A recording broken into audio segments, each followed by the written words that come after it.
मैं यान हूँ। मेरे पास एक संज्ञानात्मक हेरफेर करने की क्षमता है।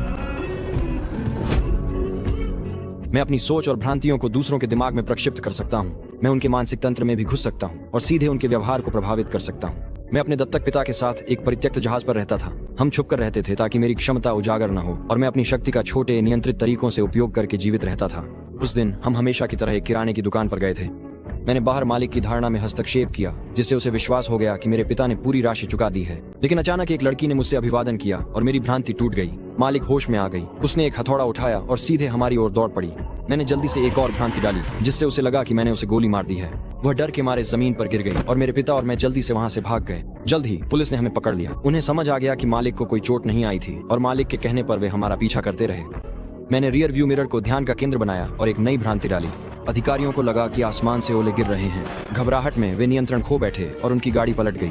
केवल जब वे रेंगते हुए बाहर निकले तब उन्होंने देखा कि आसमान बिल्कुल साफ था। इस घटना के उजागर होने के बाद रहस्यमय संगठन ने आखिरकार मुझे खोज निकाला। उन्होंने मुझे पकड़ लिया और मेरे सिर पर एक हुड डाल दिया जब वे मुझे अपने अड्डे पर ले गए। रास्ते में हमने सड़क पर खड़े एक आदमी को देखा। ड्राइवर ने आगे एक भयानक दुर्घटना देखी और लगभग घबरा गया। नेता ने उसे अपनी आंखें बंद करने और गाड़ी चलाते रहने को कहा। सड़क पर खड़े उस आदमी के पास भी मेरी तरह की एक शक्ति थी। वह भ्रांतियां पैदा कर रहा था। अड्डे के अंदर उन्होंने मुझे बताया कि वह एक शक्तिशाली मानसिक था, लेकिन मेरी शक्ति उससे कहीं अधिक पूर्ण और कहीं अधिक खतरनाक थी। उन्होंने दावा किया कि वह मुझे पकड़ना चाहता था और मेरी शक्ति का इस्तेमाल सत्ता में बैठे लोगों को नियंत्रित करने के लिए करना चाहता था। मैंने उन पर तब तक विश्वास नहीं किया जब तक कि प्रभारी महिला ने मुझे मेरी मां की एक तस्वीर नहीं दिखाई। मेरा दिमाग बिखर गया। मुझे एक कमरे में बंद कर दिया गया था, लेकिन थोड़ी ही देर बाद एक युवती वहां घुस आई। वह जोर देकर कहने लगी कि वह मेरी मदद करके मुझे भागने में मदद करेगी। उसने बताया कि संगठन सिर्फ मुझे अध्ययन करना चाहता था। उनकी योजना मेरी शक्ति की नकल करने और उन्नत एजेंटों की एक सेना तैयार करने की थी।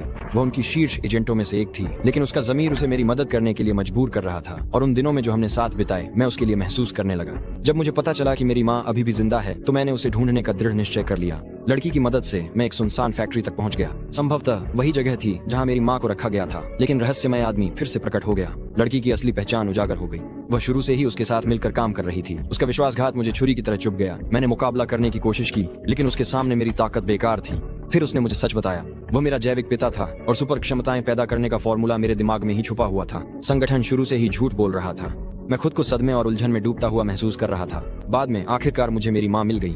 एक संक्षिप्त मानसिक संपर्क के दौरान उन्होंने मुझे बताया कि फॉर्मूला मेरी चेतना के गहरे हिस्से में बंद है। उसी पल मेरे असली पिता वहां आ गए। वही असली मास्टरमाइंड था। वह मुझ पर पूरी तरह से नियंत्रण चाहता था। मेरी माँ ने अपनी पूरी ताकत से उसका सामना किया और मेरी आंखों के सामने ही उसकी हत्या कर दी गई। उसकी मौत ने मेरे भीतर आग जला दी।